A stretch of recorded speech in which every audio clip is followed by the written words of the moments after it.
안녕하세요. 40대 초반 여자입니다. 어디 터놓고 말하기도 어려운 답답한 일을 겪었는데 속 시원하게 해결되어 여러분들과 함께 공유해보고자 이렇게 사연을 쓰게 되었으니 재미있게 들어주세요. 그날은 평소와 다를 것 없던 어느 날이었어요. 제게는 동서가 한 명 있었는데 개인적으로 연락할 일이 거의 없는 사이였죠. 시댁 집안의 행사를 앞둔 날도 아닌데 갑자기 제게 연락을 해왔어요. 단 둘이 할 이야기가 있으니 당장 만나자고 말이에요. 동서의 목소리는 한껏 격양된 듯한 느낌이 들었어요. 평소 제게는 큰 관심도 없는 동서였기에 당혹스러웠지만 웬만해서는 제게 따로 만나자고 할 사람이 아니라 급히 약속을 잡고 장소에 나갔어요. 먼저 장소에 도착해 자리 한켠에 앉아 저를 기다리고 있는 동서는 약속 장소 안으로 들어선 저를 발견하고부터 표정이 매우 안 좋았어요. 저는 그런 동서를 보고 무슨 일이 생겼나 싶어 걱정이 앞섰어요. 그런데 제가 동서 맞은편 자리에 앉자마자 저를 노려보더니 뜬금없이 야, 너 하며 저를 향해 언성을 높여대는 겁니다. 처음에는 동서가 막무가내로 쏟아내는 말이 도통 무슨 소리인지 이해할 수가 없어 너무 황당했어요. 하지만 들을수록 기가 차서 저도 동서에게 무슨 억지냐며 소리쳤어요. 야, 네가 그렇게 잘났어? 너 형제 우애며 신혼인 우리 가정까지 파탄을 내려고 작정을 했냐고. 감히 겁도 없이 내 남편한테 꼬리를 쳐? 어디 하늘 무서운 줄 모르고 그따위 행실을 하고 다녀? 콩가루 집안 만들려고 작정했니? 어머, 동서, 여기 공공장소인데 목소리 좀 낮춰. 그리고 대뜸 연락해서 만나자더니 지금 그게 다 무슨 소리야. 무례함도 정도가 있지. 아유, 어떻게 그런 말도 안 되는 소리를 해? 이러려고 만나자고 한 거야? 무례? 웃기지도 않네. 무례는 네가 끼쳤지. 네 남편으로는 모자라디? 그래서 내 남편한테까지 넘본 거냐고? 네 그 가볍고 청박한 행실을 언제까지고 아무도 모를 줄 알았나 보지? 아주버님은 네가 이렇게 싸구려 짓을 동생한테 했다는 걸 알고 있니? 하긴 알고 있으면 네가 이렇게 멀쩡하게 있을 리가 없지. 도대체 어디서 그런 억지를 부리는 거야? 내가 서방님에게 꼬리를 쳤다고? 증거 있어? 내가 그런 말도 안 되는 짓을 했다는 증거라도 있느냐 말이야. 무슨 소리를 듣고 와서 나한테 이러는 건지는 모르겠지만 나중에 후회할지 그만하는 게 좋을 거야. 증거? 내 남편이 널 대하는 행동만 봐도 눈에 뻔히 보이는데 증거가 뭐가 더 필요해? 나중에 후회할 짓은 너나 그만해. 순진한 내 남편 꼬여내서 네가 얻고 싶은 뭔가가 있나 본데 꿈 깨라고. 한 번만 더 내 남편 앞에서 끼부리면 그땐 진짜 가만 안 둘 줄 알아? 이번이 처음이자 마지막 경고야. 동서는 이 말의 끝으로 저를 경멸하는 눈빛으로 노려본 뒤 자리에서 일어났어요. 동서가 왜 이런 억지를 부리는지 궁금하시죠? 사실 서방님과 저는 동갑내기인데 남편과 연애할 때부터 참 친하게 지냈어요. 가끔은 남편이 질투할 정도로 서방님과 저는 대화가 잘 통할 때도 많았죠. 남편과 서방님은 일찍이 둘이 동업을 시작해서 지금껏 함께 작은 회사를 운영해왔어요. 그렇기 때문에 제가 남편을 만나러 갈 때면 자연스럽게 서방님을 만나게 됐으니 친해질 수밖에 없었고요. 당시 서방님에게는 꽤 오래 만난 연인이 있었는데 연애만 거의 10년을 했다고 했어요. 거기다 둘은 연상 연하 커플이었어요. 네, 맞아요. 그 10년지기 연인이 바로 제 동서예요. 남편과 저는 서방님보다 연상인데 연애까지 길게 하면 되려 결혼을 못한다더라며 장난을 치곤 했어요. 서방님은 그럴 때마다 장단을 맞춰주며 연인이던 동서가 공부에 매진하고 있어 연애가 길어진 것뿐이라고 말했죠. 하지만 매해가 지날수록 서방님은 조급해 보이는 모습을 조금씩 보였어요. 아마 저희가 결혼한 후부터는 많은 생각이 들었던 것 같아요. 그때부터 더는 남편과 저도 서방님에겐 짓궂은 장난도 하지 않았어요. 언제가 될지도 모르는 채로 기다리는 서방님이 안타깝게 느껴졌거든요. 그렇게 서방님이 결혼에 대한 기대가 점차 줄어들기 시작하던데 동서가 서방님에게 먼저 프로포즈를 했고 그들은 3개월 만에 속전속결로 결혼식을 올렸어요. 연애 기간이 긴 만큼 양가 부모님이 서로를 잘 알기에 가능했던 거죠.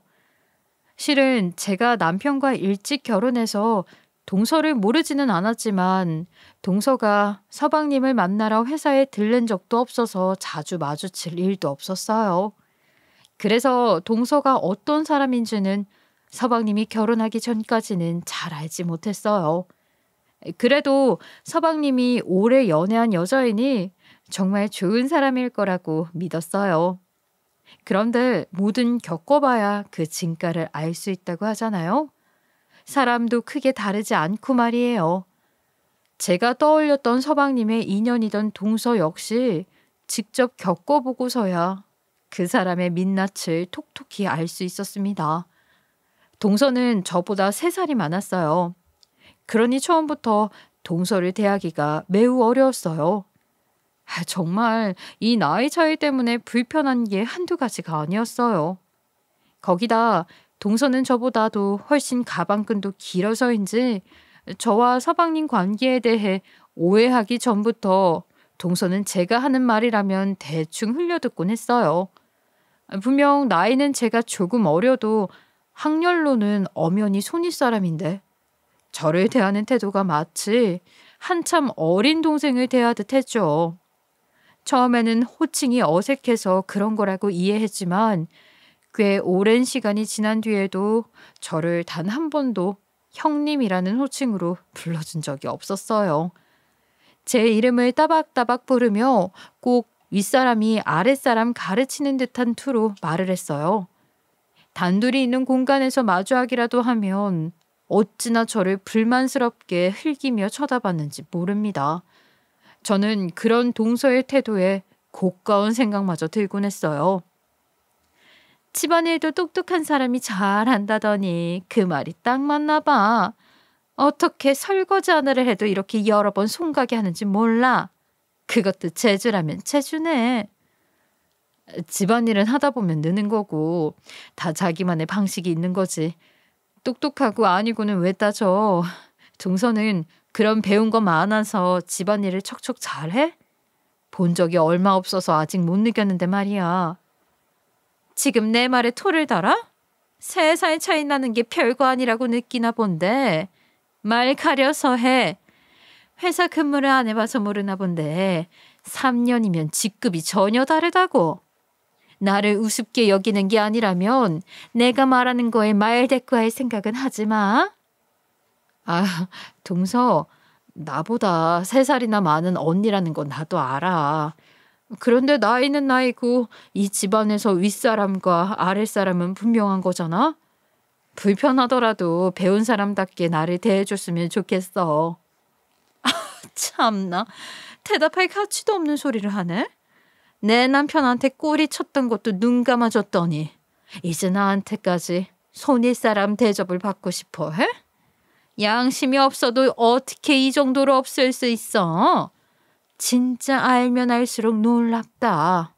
저와는 이런 수준 낮은 대화나 나누는 동서였지만 이 여우 같은 동서는 시부모님 앞에서는 너무 당연한 듯 저자세로 바뀌었고 심지어는 저를 존중한다는 듯이 말을 했어요. 그뿐인 줄 아세요? 어린 저를 형님으로서 축혀 세워주는 말을 해대며 가족들 앞에서 알랑방귀를 끼는 통에 가족들은 동서의 민낯을 알 길이 없었어요. 되려 동서가 배운 사람이고 사회 경험도 많아 위아래가 분명하다며 입에 침이 마르도록 칭찬해댔어요.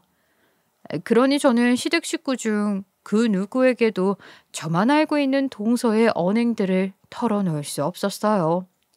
서방님에게 털어놓자니 자신의 아내 욕을 하는 것처럼 느껴 불쾌해할 테고 남편에게 시시때때로 털어놓아도 흐지부지 넘어가기 일쑤였어요.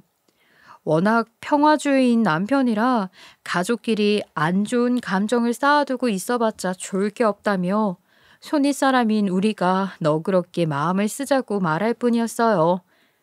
남편의 말이 틀린 건 아니라는 걸 잘 알기에 남편이나 저나 동서의 싸가지 없는 행동을 매번 좋게 좋게 넘어가며 그렇게 지냈던 거예요.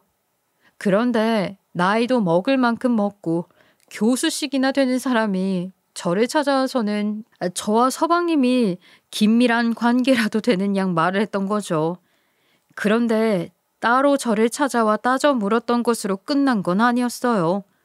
그 후로는 시댁 식구가 모인 자리에서 서방님이 제 칭찬을 하거나 제게 살갑게 구는 모습이 보일 때마다 저를 쫓아와서는 갈궜고 그걸로도 모자라 제게 새끼가 가득한 얼굴 하나 믿고 형제들에게 모두 꼬리를 쳐서 뒤에서 노란한 것 아니냐는 말도 안 되는 소리까지 해댔어요.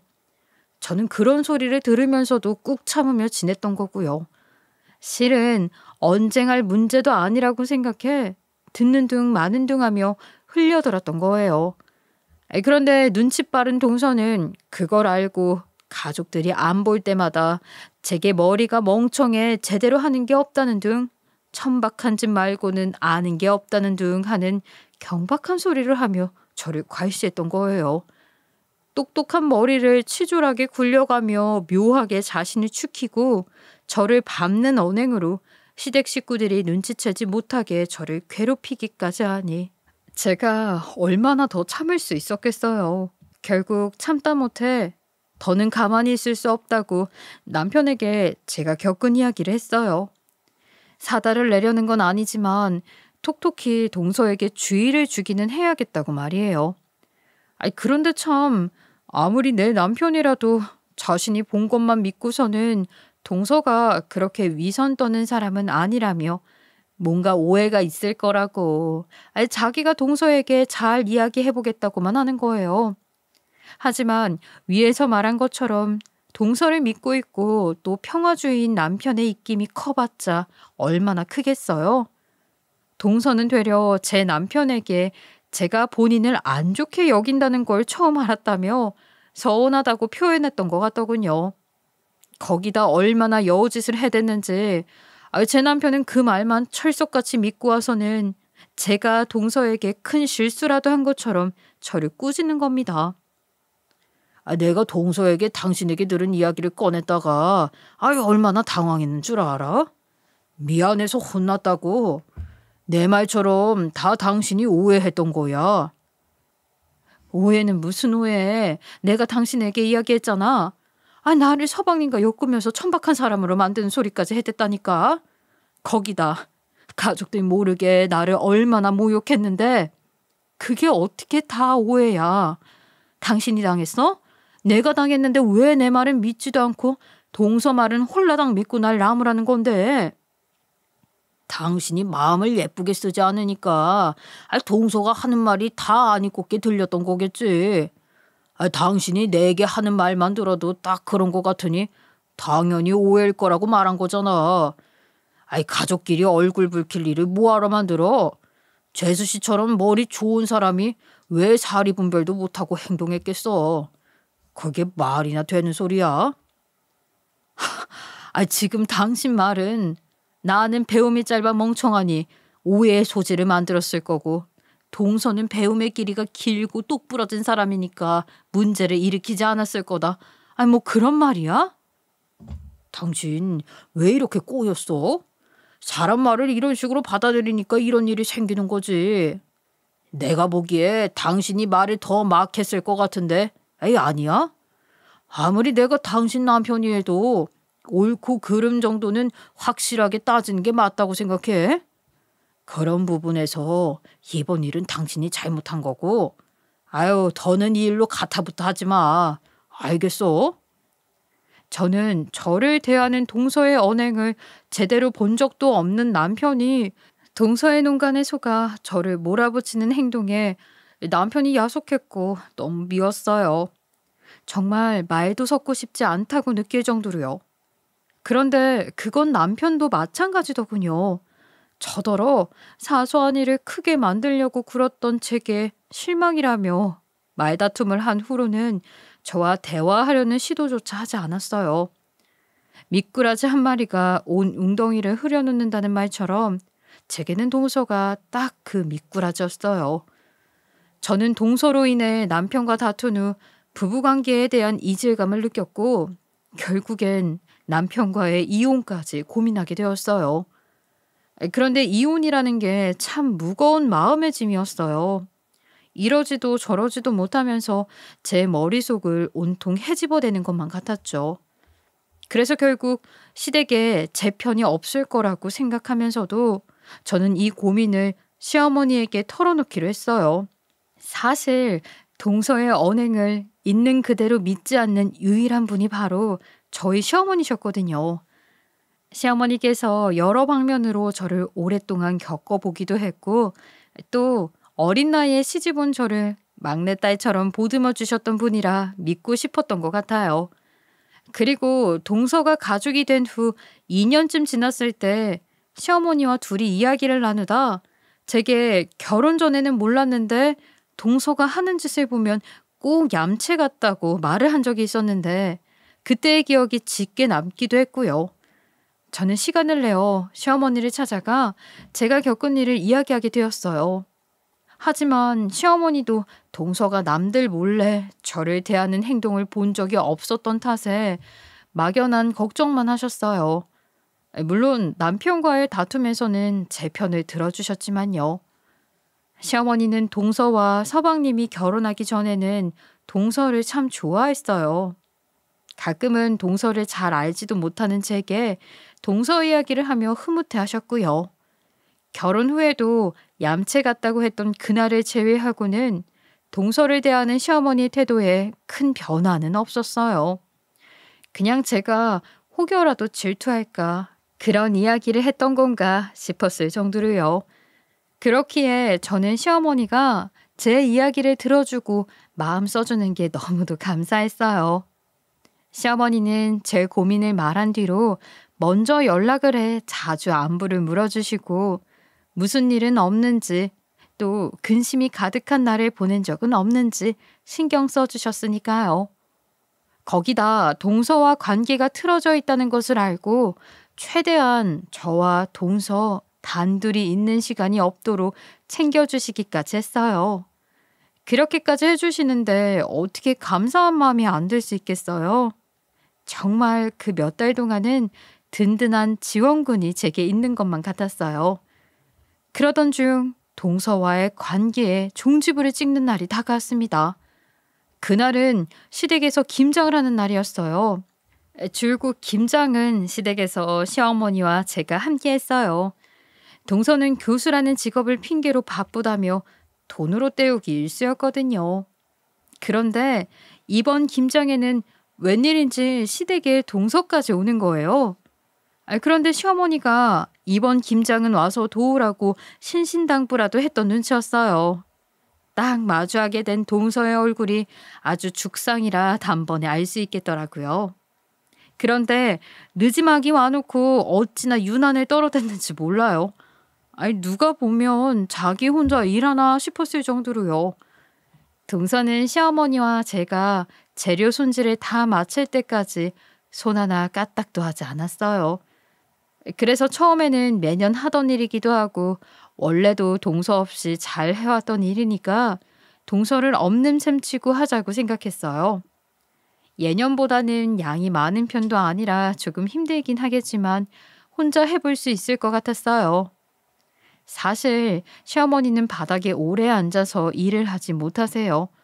골반이 많이 안 좋으셔서 딱딱한 곳에 앉아 계시면 그날 밤은 잠도 못 잘 정도로 통증을 앓기 때문에 함께하는 것은 한계가 있었어요. 저는 시어머니의 몸 상태를 아니까 시어머니께 손 많이 가는 건 거의 끝났으니 들어가서 좀 쉬시라고 말씀을 드렸죠. 하지만 시어머니는 버티고 앉아 계신 채로 웃으면서 단호하게 안 된다는 거예요.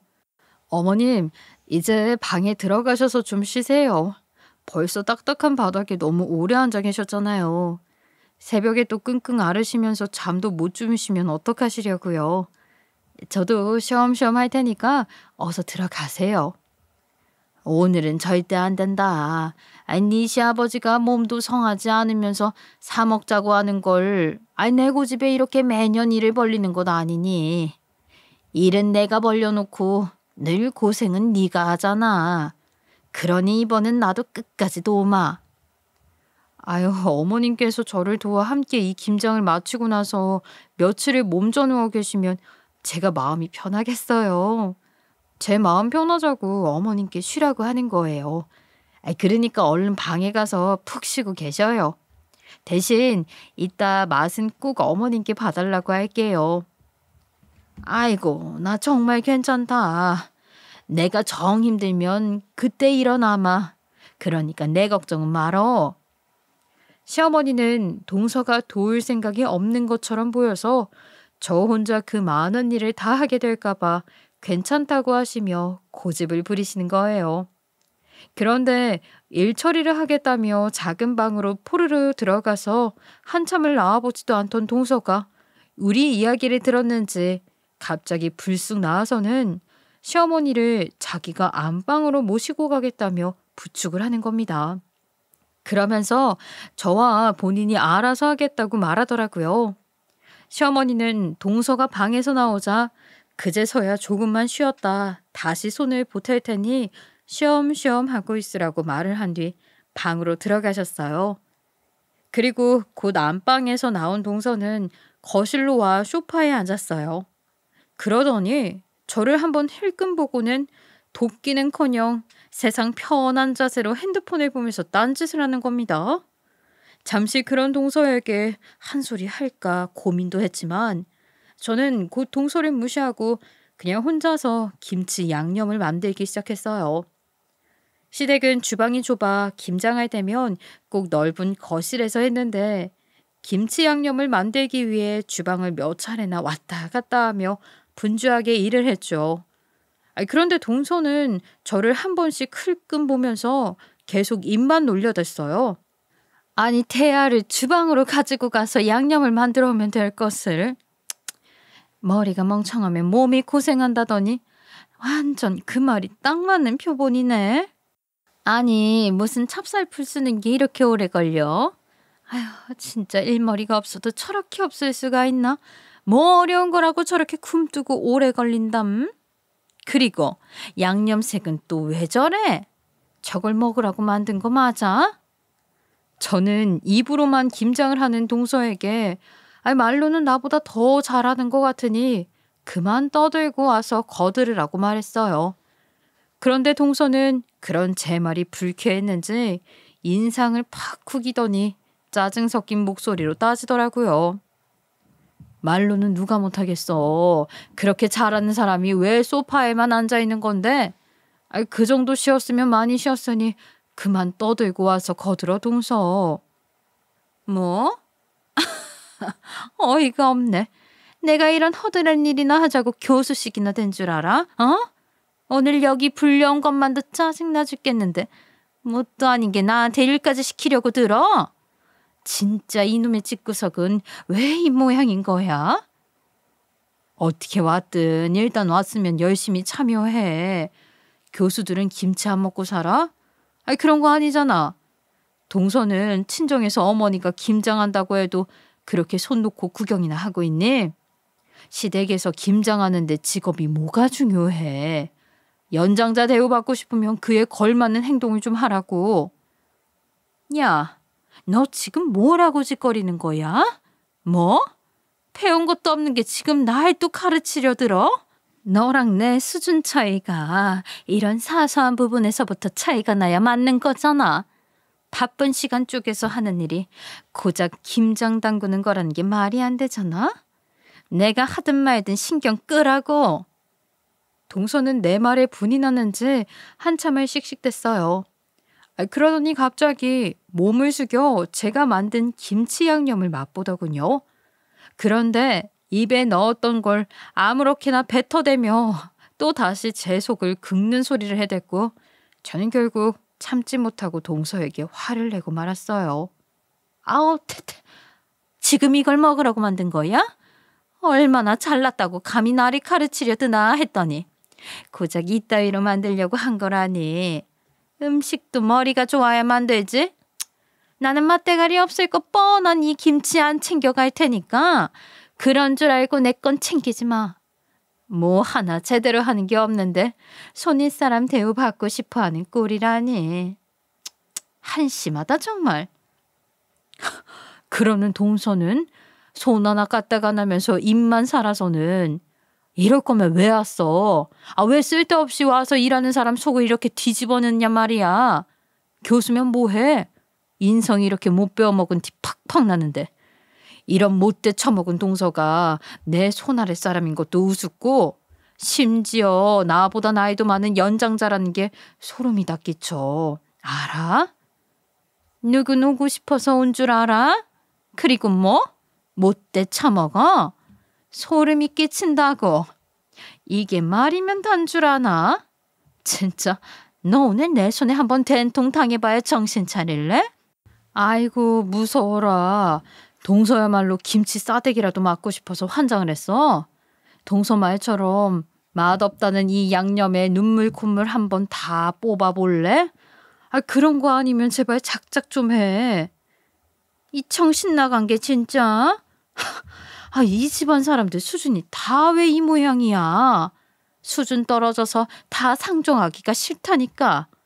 시어머니라고는 바쁜 사람 오라가라 하며 왜 이런 시답잖은 일이나 시키려고 하질 않나? 특히 너, 내 남편 꼬셔낸 것도 더는 말 안 하고 넘어가 줬더니 형님이랍시고 개념 없이 나한테 이따위 유세나 떨고 대우받으려고 발버둥 치는 것도 성질나 죽겠다고. 동서 정말 미쳤어? 나랑 둘이 있는 것도 아니고 시댁에서 지금 무슨 망발이야. 그래 미쳤다 나. 너처럼 천하디 천한 거랑 가족 행세하는 게 미치지 않고서 가능한 건 줄 알아? 그리고 내가 틀린 말 했어. 내 남편 하나 보고 결혼했더니 주제도 모르는 사람들 상대까지 해야 되고 비유 맞춰야 하고 그걸 어떻게 제정신으로 해. 지금 내가 너랑 이런 말 섞고 있다는 자체도 미칠 지경이라고. 동서는 저와 길어지는 말다툼에 더욱 흥분을 해서 언성을 높였어요. 저는 혹여라도 시어머니가 들을까 불안했죠. 그런데 아니나 다를까 동서의 말이 끝나자마자 시어머니가 계시던 안방문이 벌컥 열리더니 뛰쳐나와서 동서의 뺨을 사정없이 내리치셨습니다. 얼마나 분노하셨으면 온몸을 부들부들 떨고 계시더라고요. 눈 깜짝할 사이에 일어나 저나 동서나 너무 놀랐어요. 동서는 알싸한 통증이 퍼지는지 맞은 뺨을 감싸며 눈물을 그렁그렁 해서는 갑자기 자기한테 왜 이러냐며 어떻게 자기 얼굴에 손을 댈 수 있냐고 시어머니에게 소리를 쳤어요. 어머님께서 어떻게 제게 이러실 수 있으세요? 제가 틀린 말 한 것도 아니잖아요. 저는 억울해요. 교수인 제가 이 집에 시집와서 집안의 명예까지 세워줬는데 저 천하고 볼품없는 걸 싸고 드시는 거예요? 왜요? 어머님도 솔직히 형님이라고 있는 저 여자 별로 안 좋아하셨잖아요. 뭐야? 네가 뭐라고 우리 집안 명예를 세워? 네가 얌새인 건 증작에 알았지만 아니라고 생각하면 늘 대했는데 이렇게까지 못된 년인 줄은 꿈에도 몰랐구나. 교수라는 직업이 벼슬이니? 부모 잘 만나서 그 덕에 지원받으면서 공부해놓고 뭐 잘났다고 이런 행동을 해? 이제 보니 못 배운 투성인 네가 감히 우리 집안 식구를 모욕해? 말이 지나치시네요. 제가 뭘 못 배웠다는 거예요? 이 집안에서 저보다 가방 끈 긴 사람이 어디 있다고요? 어머님도 따지고 보면 제대로 고등학교도 졸업 못하신 것 아닌가요? 교수가 어떤 위치인지 모르시고 저를 이리 대하시는 거예요? 너 사람 무시하는 게 몸에 배어 있구나. 아주 못됐어. 네가 무시하는 이 집안이 네가 사랑해서 선택한 남자의 가족들이 있는 곳이고 네가 여태 함부로 대했던 네 형님이 감히 네가 이러면 안 되는 그런 사람이라는 건 알고 있기나 하는 거냐 이 멍청한 거사. 어머님께서 뭘 안다고 이리도 저 여자를 감싸는 건데요? 저 여자가 내 남편을 꼬셨고 그걸 제게 걸렸다고요. 그런 천박한 여자를 왜 제가 형님 대접을 해줘야 되는 거죠? 제가 못되게 군 이유가 차고 넘치는데 왜 제가 이런 대우를 다른 사람도 아닌 어머님께 받아야 하냐고요? 아, 진짜 이 집안 여자들은 하나같이 왜 이 모양인지. 동서는 제가 서방님을 꼬셔서 못되게 굴었던 거라는 말도 안 되는 소리를 해댔어요. 그러면서 시어머니까지 싸잡아 모욕을 주고요. 하지만 시어머니는 그런 동서의 말에 되려 콧방귀를 뀌었어요. 그리고 곧 충격적인 이야기를 털어놓으셨어요. 저까지도 몰랐던 사실을요. 그거 아니? 지금 내 눈에는 둘째 네가 하는 이 모든 행동이 가소로울 뿐이다. 내가 지금 하는 말을 듣고 나서 네가 뼈저리게 후회했으면 좋겠구나. 기가 차서 말도 안 나오네요. 제가 후회할 일이 뭐가 있어요? 저 여자에 관한 이야기라면 전 단연코 후회할 일 없어요. 저 여자가 뼈저리게 후회하면 모를까. 네가 그리도 헐뜯으며 저 여자라고 칭하는 네 형님이 바로 네 남편의 친누나야. 시어머니의 말에 일순간 정적이 흘렀어요. 저도 난생 처음 듣는 소리라 몸이 굳어졌죠. 동서 역시 많이 놀란 듯 보였지만 애써 아닌 척 코웃음을 치며 이제는 자신과 말장난까지 하자는 거냐며 수준 떨어진다고 말했죠. 하지만 시어머니는 그런 동서를 무시한 채 말을 이어갔어요. 내 둘째 아들과 첫째 며느리는 같은 고아원 출신의 쌍둥이 남매야. 이란성 쌍둥이는 몇 년을 부부로 붙어 지냈다고 해도 알 턱이 없었겠지. 하지만 사실이야. 나와 남편은 젊었을 적부터 이곳저곳 봉사를 많이도 다녔지. 그러다 우연히 첫째 며느리와 둘째 아들이 지내던 고아원에 봉사를 가게 됐고 나는 너희를 그곳에서 처음 만나게 됐어. 어머님, 아무리 그래도 이런 거짓말까지 하셔야 해요? 지금 제가 이 거짓말에 속아 넘어가기라도 할 거라고 생각하고 계시는 거냐고요? 네가 믿든 말든 그건 나한테 중요하지 않아. 적어도 네 남편의 유일한 혈육인 줄도 모르고 그런 파렴치한 행동을 했던 사실은 편하지 않으니까. 적어도 네가 인간이면 지금부터 내 이야기를 듣고 아주 티끌 만큼이라도 네 남편에게 연민이라는 감정을 느껴보라고. 동서를 다그친 뒤 시어머니는 추억을 회상하며 저를 너무도 아련한 눈으로 바라본 채로 말을 이어갔어요. 처음 저와 서방님을 만났던 그때 서방님은 많이 아픈 상태였대요. 시어머니가 다른 사람들을 대신해 봉사하는 시간 내내 간호를 해주었고요. 그렇게 꽤 긴 시간 곁을 지키다 돌아갔는데 그렇게 서방님이 마음에 걸리더라는 거예요. 그래서 있는 시간 없는 시간을 쪼개서 저와 서방님이 지내는 고아원에 자주 갔던 거죠. 시어머니는 우리를 만나기 몇 해 전 지금의 제 남편을 낳고 얼마 뒤 자궁 적출 수술을 하게 돼서 둘째를 원했지만 가질 수가 없었대요. 그러던 중 서방님과 저를 만나게 된 거고 이상하게 서방님이 자꾸 눈에 밟힌 거고요. 서방님을 만나려고 그렇게 고아원에 다니다 결국 시어머니는 큰 결심을 하게 된 거예요. 바로 입양이요. 그 결심을 하기까지 정말 수도 없이 생각하고 포기하기를 반복했고 마지막에 내린 결론은 가슴으로 낳아 사랑으로 키우자는 거였어요. 그렇게 서방님을 가족으로 맞이하게 된 거죠. 저는 고아원에서 쭉 지냈지만 제게 그 누구도 제 동생에 대한 이야기를 들려준 사람이 없었어요. 거기다 동생과 헤어졌던 때가 너무도 어렸을 적이라 기억도 전혀 없었고요. 그리고 성인이 된 후에는 홀로서기를 하느라 아등바등 살다 보니 제게 가족이 있을 거라는 희망도 자연히 사라졌어요.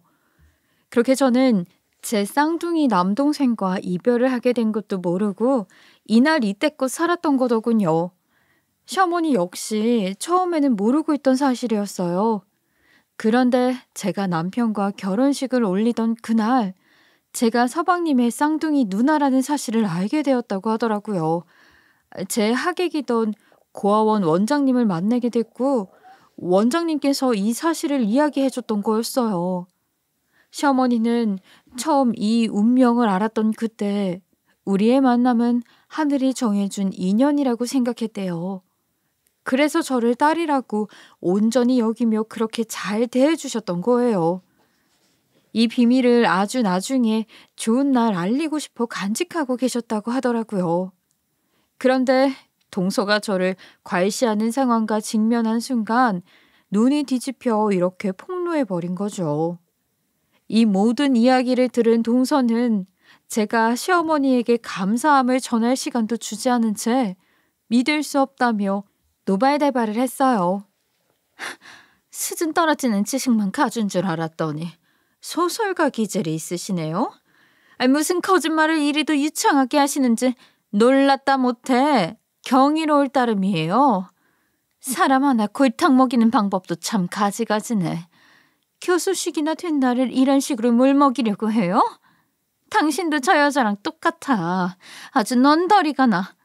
가족들에게 물으면 바로 탄로날 거짓말을 이래도 정성스럽게 하다니. 넌 끝까지 네 자존심을 지키려고 발악하는구나. 아주 대바라졌어.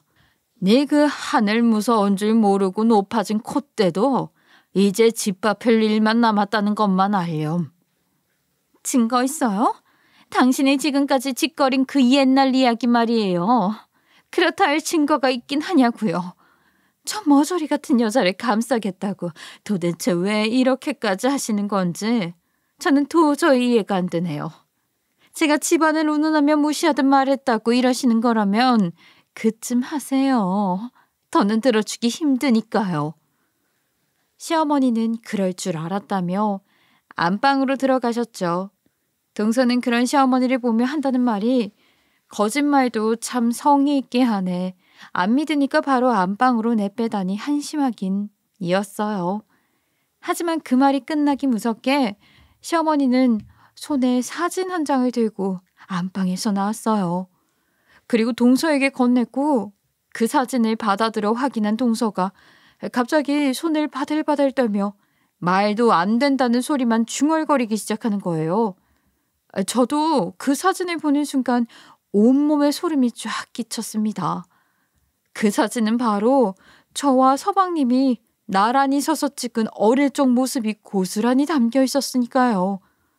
저도 사진을 보는 순간 어떻게 이런 우연이 다 있다는 사실에 놀라 넋이 나갔어요. 그런데 한참 동안 고개를 떨구고 있던 동서는 바들바들 떠는 몸을 돌려 저와 마주했어요. 그러고는 대뜸 결혼 후 처음으로 저를 형님이라고 부르고 존댓말까지 쓰면서 그간의 일을 제게 싹싹 빌며 울기 시작했어요.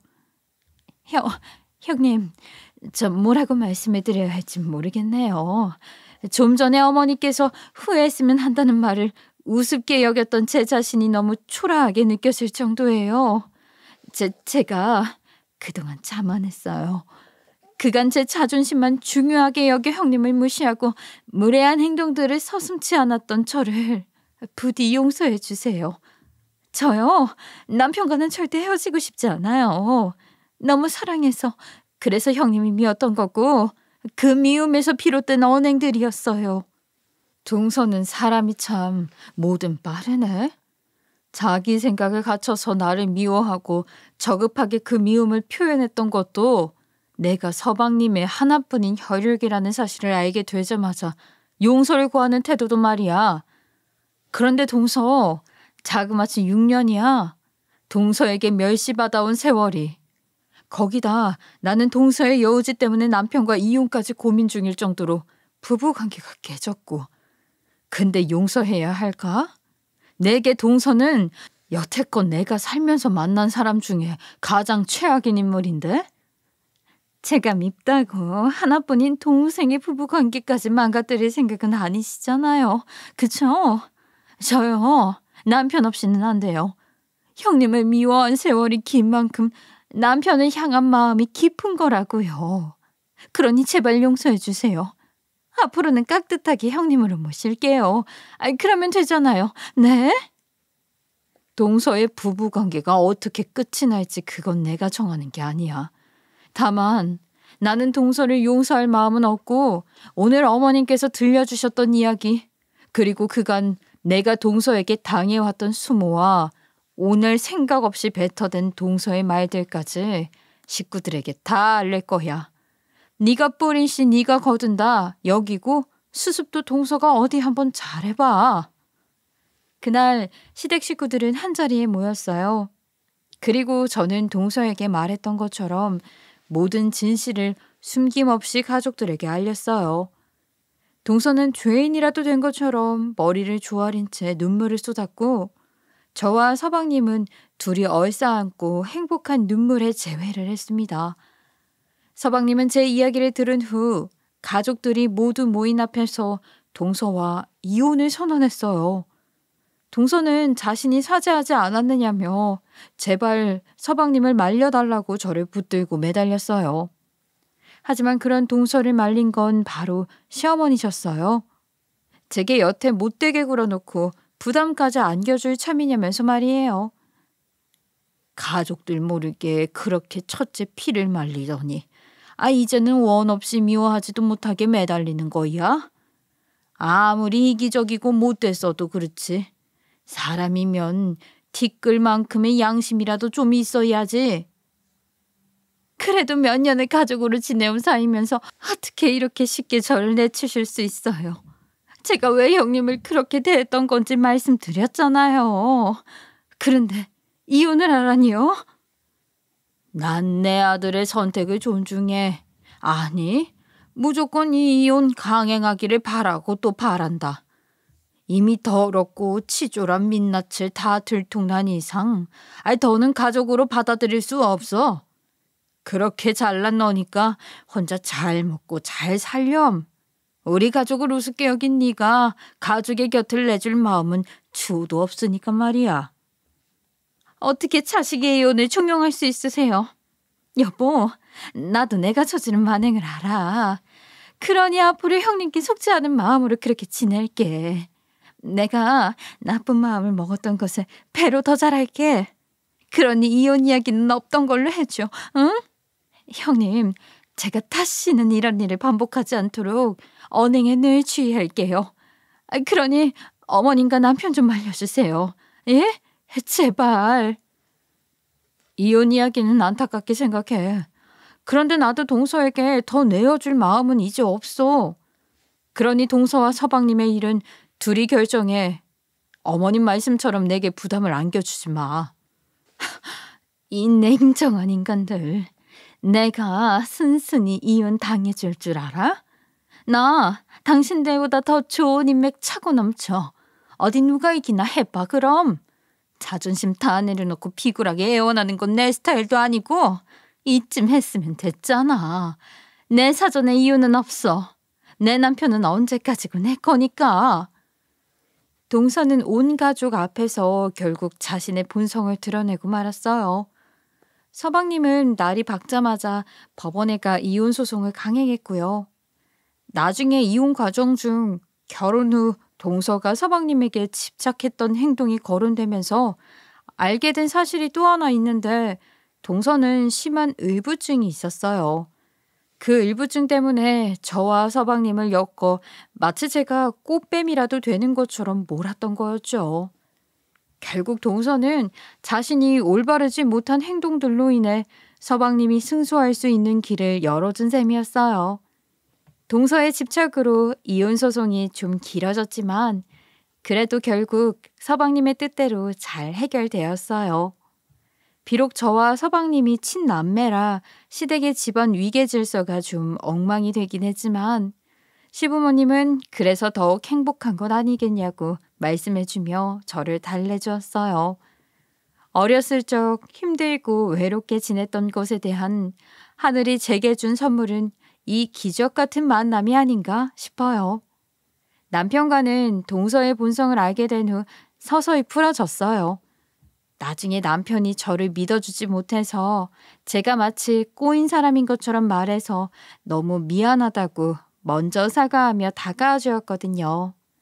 거기다 동서와 서방님이 이혼하는 모습을 보고는 이혼 생각도 싹 사라졌고요. 지금은 남편과 아주 깨볶는 결혼 생활을 다시 시작했어요. 또한 동서가 있기 전처럼, 아니, 그보다 더욱 행복하고 값진 나날을 보내고 있답니다. 시부모님이 저와 제 하나뿐인 남동생의 소중한 귀인이라 여기며 시부모님께 효도하며 온 정성으로 모시며 지내고 있어요. 앞으로는 우리 가족이 더욱 화목하고 평안하게 지낼 수 있길 바라며 이만 제 사연 마치겠습니다. 감사합니다.